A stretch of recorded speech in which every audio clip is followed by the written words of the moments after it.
आपल्या महाराष्ट्राला फुले शाहू आंबेडकरांचा महाराष्ट्र, विचारांवरती आधारित असलेला महाराष्ट्र असं संबोधलं जातं. 19व्या शतकामध्ये असलेली विषमता, त्या विषमतेला नकार देऊन 20व्या शतकामध्ये या विषमतेला नष्ट करून जातीच्या आधारावरती असलेली विषमता नष्ट करून जात्यांतर समाजाचं स्वप्न जे पाहिलं ते डॉक्टर बाबासाहेब आंबेडकरांनी काढलं. आणि या विचारांच्या माध्यमातून बाबासाहेब आंबेडकरांचं व्यक्तित्व आकाराला आलं ते म्हणजे प्रचंड मोठी विद्वत्ता, परदेशात घेतलेलं शिक्षण आणि त्या सगळ्या विद्वत्तेचा वापर भारतातील जे असमानता आहे ती असमानता नष्ट करण्यासाठी आपल्या बुद्धिमत्तेचा वापर बाबासाहेबांनी संपूर्ण आयुष्यभर केला.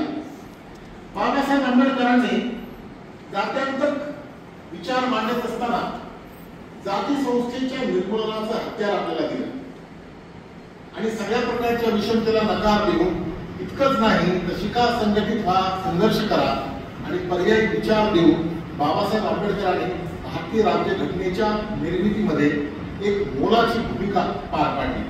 पडदा लावला, पडद्याच्या मागून मोठा आशीर्वाद दिला. त्यांना काय घडलं माहिती का? ते शंकराचार्य क्रांती राहिला, पैसा मुगला, प्रतिष्ठा सर्वात जास्त, पण किंमत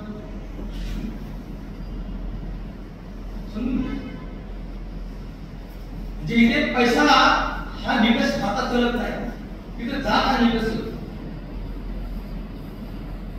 बाबासाहेब म्हटले की मग ही भारतीय समाज व्यवस्था, सांस्कृतिकता, जात व्यवस्था ही न काय आहे. म्हणजे पाटील कोण ती गोष्ट जाते, आमदार कोण गोष्ट जाते. आता काय बदललं? 70 वर्ष झाली.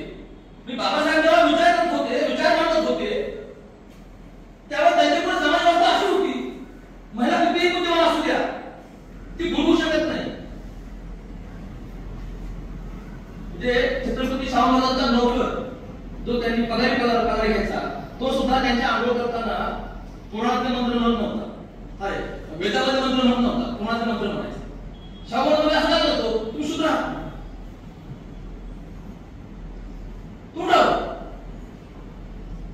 ही व्यवस्था काय, ही व्यवस्था काय मोठी झाली. त्यांच्यावर त्या मोठ्या विचारांचा, व्यक्तिमत्वाचा प्रभाव झालेला आपल्याला दिसून येतो. म्हणजे मला सुद्धा जर विचारलं तर मला काही पुस्तकाचा प्रभाव माझ्यावर झाला, त्यापासून मला प्रेरणा मिळाली. माझ्या शिक्षकांनी मला शिकवला, त्याच्यापासून मला प्रेरणा मिळाली. जसं सरांनी सांगितलं की प्रत्येकाचं अनुकरण व्यक्ती करत असतो, समाजातील चांगल्या गोष्टीचं अनुकरण करत असतो आणि तसं होण्याचा तो प्रयत्न करत असतो.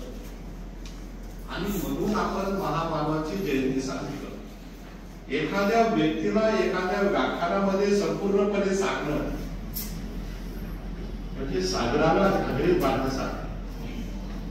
आणि डॉक्टर बाबासाहेब आंबेडकर हे असं व्यक्तिमत्व आहे की जगाने त्यांचे विचार मान्य केलेले आहेत. संपूर्ण जगामध्ये त्यांच्या विचाराबद्दल संशोधन सुरू असतं. भारतामधल्या अनेक विद्यापीठांना त्यांची नाव आहे. त्यांच्या विचारावरच संशोधन जगभर सुरू असतं, विविध अभ्यासक्रम आहेत. तरी सुद्धा बसलेल्या विद्यार्थ्यांना जर आपण जे मार्गदर्शन केलं त्यातून निश्चित एक प्रेरणा मिळते.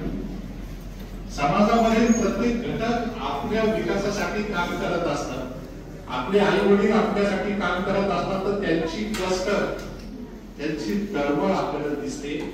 आणि जी तळमळ ज्या मुलांना, विद्यार्थ्यांना कळते ते मुलं आयुष्यात काहीतरी करतात. प्रमुख पाहुणे म्हणून लाभलेले माननीय डॉक्टर राजाभाऊ गोयलुबे सरांनी बाबासाहेब आंबेडकरांची जयंती साजरी का करणं अपेक्षित आहे, त्याचबरोबर भारतीय समाज व्यवस्थेचा पाया म्हणजे भारतीय जाती व्यवस्था आणि त्या संदर्भात डॉक्टर आंबेडकरांचे विचार, बाबासाहेबांचे संशोधनातील पैलू, हिंदू धर्मातील सुधारणेबाबतचे विचार, मूक नायकातील बाबासाहेबांचे सामाजिक आणि आर्थिक विचारधारा, भारतीय समाज व्यवस्थेतील दुर्लक्षित घटक त्यामध्ये स्त्रिया, कामगार, शेतकरी